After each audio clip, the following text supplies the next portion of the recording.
For more, I bring in the man we're discussing tonight, Senator Bernie Sanders of Vermont. Senator, good to have you with us tonight. I appreciate your time.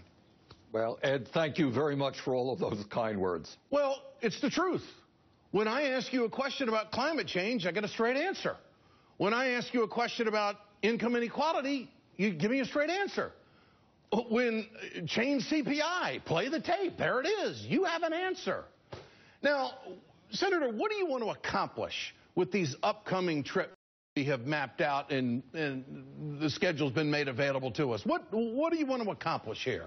Well, Ed, number one, I want confirmation of what I believe is true.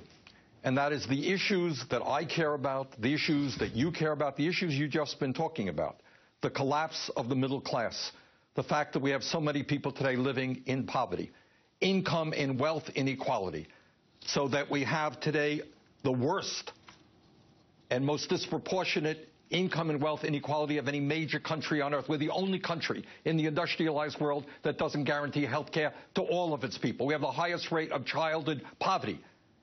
I believe that all over this country, in so-called red states and in so-called blue states, people are profoundly disgusted about what is happening and that they want real change. Now, I'm going to go to Mississippi. I'm going to go to South Carolina. These are not generally considered to be, quote-unquote, progressive states. But I believe that in those states, people want to hear voices saying enough is enough. The billionaire class can't have it all. The middle class has got to get some of it. We need to change our trade policies so that corporate America invests in this country, not in China. That it is wrong that Burger King and other large corporations are fleeing America because they don't want to pay their fair share of taxes. That we need to rebuild our crumbling infrastructure and create millions of jobs. That, yes, the scientists are right, climate change is real, and that we have to transform our energy system away from fossil fuel. I believe that these are not radical ideas. No. In fact, I believe that on every one of these ideas, the vast majority of the people agree.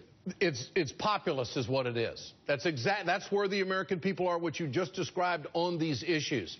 And if we go through a vetting process for what candidate is going to be representing the Democrats, we're hurting ourselves. And so I think the discussion that you have with the American people in these town halls right now is vitally important to the country.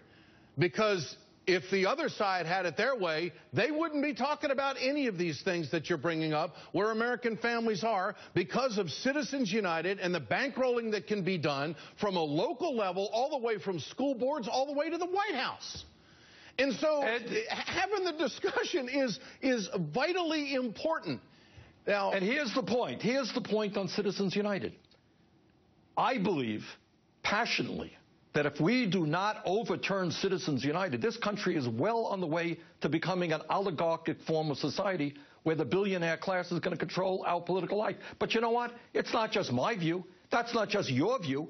That is what people across the political spectrum believe. Nobody that I know, regardless of their political views, thinks that American democracy has anything to do with billionaires like the Koch brothers being able to spend hundreds of millions of dollars to elect candidates who represent the rich and the powerful. Senator, give us a snapshot of you. How do you stay unvarnished? How do you stay unspoiled?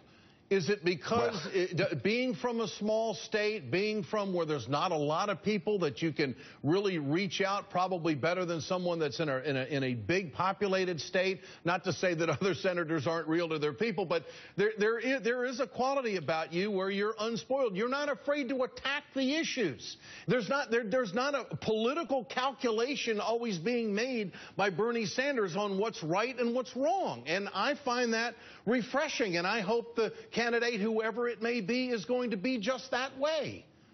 Ed, let me tell you a brief story. I was elected mayor of the city of Burlington, and probably a lesson that I learned there I've never forgotten, and that is that when you stand up and fight, ordinary people respond.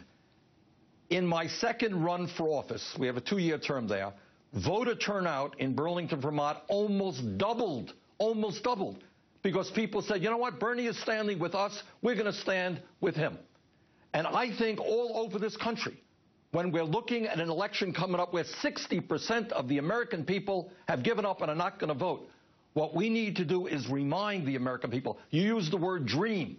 This country can be so much more than we are right now if we work together, if we're prepared to stand up to the big money interest. And when that happens, when that kind of discussion and excitement takes place, people are going to come out of the woodwork.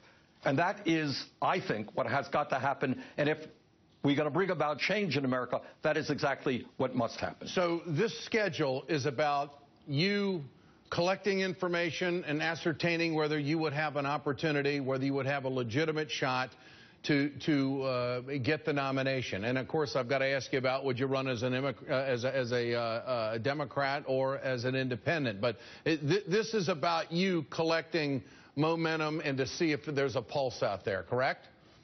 This is about seeing whether ordinary people are prepared to stand up and fight and create a political revolution in the sense of what we have not seen for a very, very long time. Okay. Democrat? Independent? Have you thought about that? That's exactly what I'm thinking about, and that's exactly what I'm talking to people about. All right. Senator, good to have you with us tonight. I appreciate your time. We'll follow you on the trail to see how it all unfolds, and thanks for speaking up here on The Ed Show tonight. Thanks so much. Coming up, with Republican stars mired in controversy. Uh-oh. How about this?